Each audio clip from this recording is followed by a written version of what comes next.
वासी उगना बने ला अविनाशी।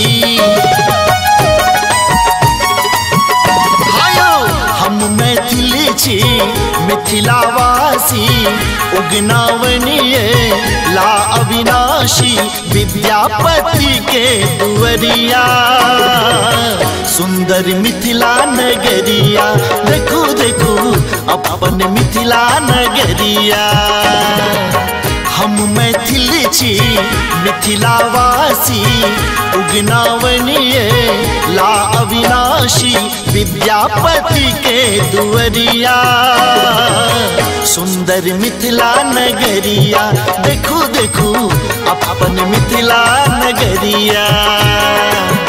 अपन मिथिला नगरिया, देखो देखो अपन मिथिला नगरिया।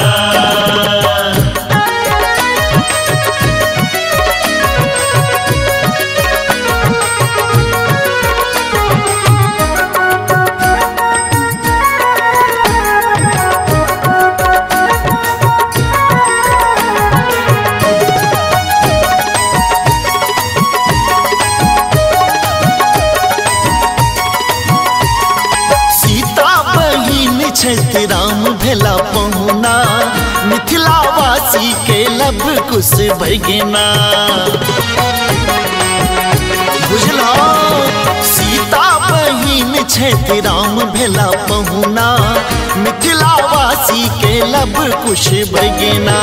सुगा बजैया वेदक भाषा सुनवाले सब के जिज्ञासा।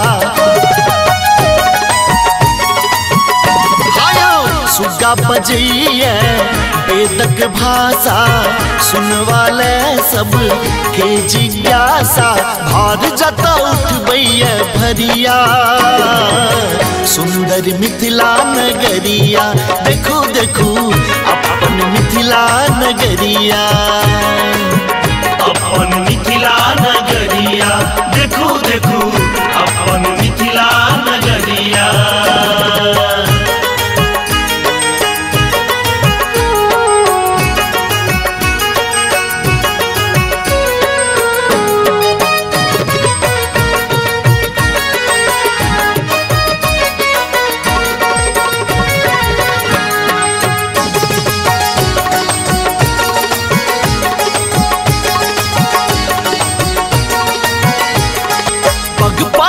पोखरी माछे मखानियो मुस्की मधुर मुख शोभैया पानियो।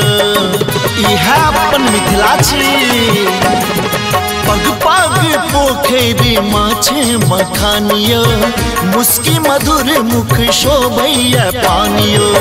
धोती कुर्ता ओई पर गमछा धारण करियो एतबे इच्छा।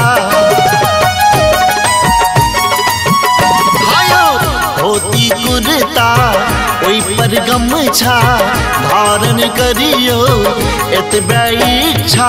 पसरलिया ज्ञान की इजोरिया सुंदर मिथिला नगरिया, देखो देखो अपन मिथिला नगरिया। अपन मिथिला नगरिया, देखो देखो अपन मिथिला नगरिया।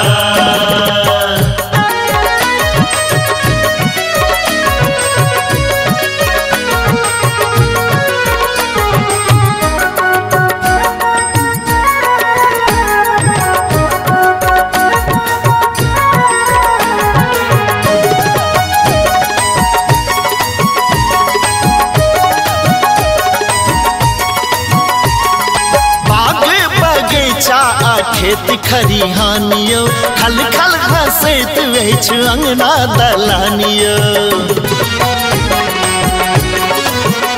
ओ बागे बगीचा खेत खरिहानियो खल खल हंसैत वेच अंगना दलानियो। कमला कोशी एत बहैया राम बाबू झा इह कहैया। कमला कोशी एतो बहैया राम बाबू झा यह कहैया गाबैया गीत गुजरिया। सुंदर मिथिला नगरिया देखू देखू अपन मिथिला नगरिया।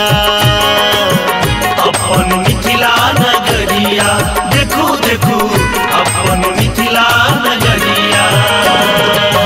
हम मैथिल छी मिथिलावासी उगनावनिये ला अविनाशी विद्यापति के दुअरिया।